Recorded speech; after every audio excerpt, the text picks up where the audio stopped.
میں نے رک کر اس کو دیکھا۔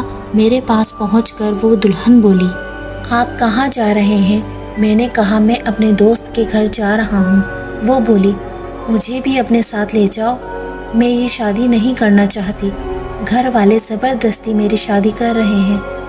میں اس کی بات سن کر حیران رہ گیا اور میں نے تحمل سے کہا، میں آپ کو اپنے ساتھ کیسے لے جا سکتا ہوں؟ میری بات سن کر اس نے میرا ہاتھ پکڑ لیا۔ میں نے اپنا ہاتھ چھڑانے کی کوشش کی۔ وہ ضد کر رہی تھی مجھے بھی اپنے ساتھ لے جاؤ۔ میں اس سچویشن سے حیران ہو گیا، سمجھ میں نہیں آیا میں کیا کروں۔ اتنے میں اس دلہن کے کچھ رشتے دار وہاں آ گئے اور زبردستی اس دلہن کو پکڑ کر وہاں سے لے گئے۔ دلہن روتی چیختی رہی لیکن میں اس کی کچھ مدد نہ کر سکا۔ پھر میں جلدی سے گاؤں کی طرف روانہ ہوا۔ اس کے بعد وہ دلہن مجھے نظر نہیں آئی۔ میں تیزی سے چلتا جا رہا تھا، اب صرف 1 کلومیٹر باقی تھا۔ اس زمانے میں موبائل فون وغیرہ اتنے عام نہیں ہوتے تھے، اس لیے میرے اپنے دوست سے کوئی رابطہ نہیں تھا، لیکن میں نے کل ہی لیٹر لکھ کر اپنے دوست کو اپنی آمد کے بارے میں بتا دیا تھا۔ یہ تو اچھا ہوا کہ میرا دوست نوید سامنے آ گیا۔ میں نے نوید کو سلام کیا۔ نوید مجھے دیکھتے ہی بولا، یار تم نے آنے میں اتنی دیر کر دی، بس تو جلدی آ جاتی ہے۔ میں نے کہا، ہاں یار تھوڑا لیٹ ہو گیا، راستے میں ایک شادی تھی، انہوں نے مجبور کیا اور میں نے کھانا کھایا۔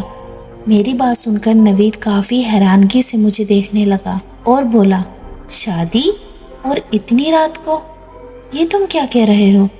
میں نے کہا، ہاں یار شادی میں دیر ہو گئی۔ نوید نے کہا، یار تم کیسی باتیں کر رہے ہو، اتنی رات کو کس کی شادی ہو سکتی ہے؟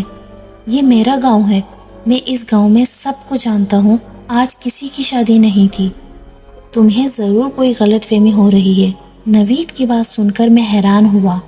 میں نے نوید کو یقین دلاتے ہوئے کہا، یار یہاں راستے میں جو بہت سارے سفیدوں کے درخت ہیں ان کے پاس ہی شادی تھی۔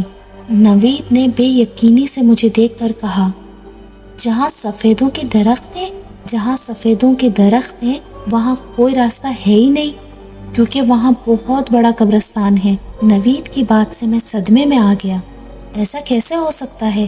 وہاں کوئی قبرستان نہیں تھا، میں نے کوئی قبرستان نہیں دیکھا وہاں صرف راستہ تھا اور سفیدوں کے بہت سارے درخت۔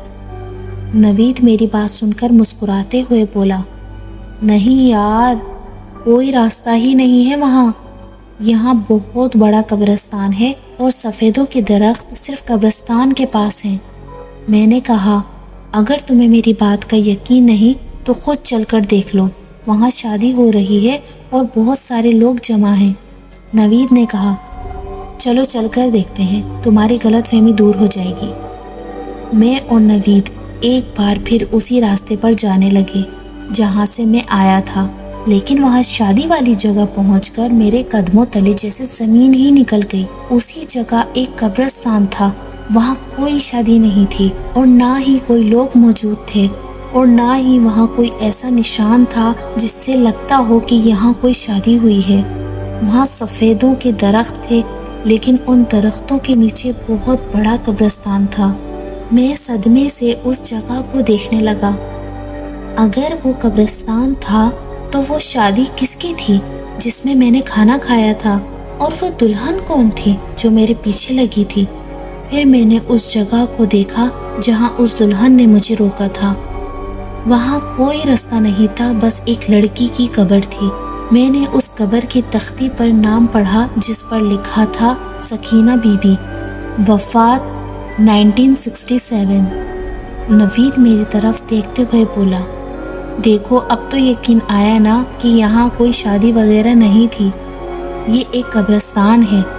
میں نوید کے ساتھ اس کے گھر آ گیا، لیکن یہ واقعہ اور وہ دلہن میں آج تک بھول نہیں سکا۔ وہ دلہن اب بھی میرے خواب میں آ کر کہتی ہے، مجھے اپنے ساتھ لے چلو، اور میں کلمہ پڑھنے لگتا ہوں۔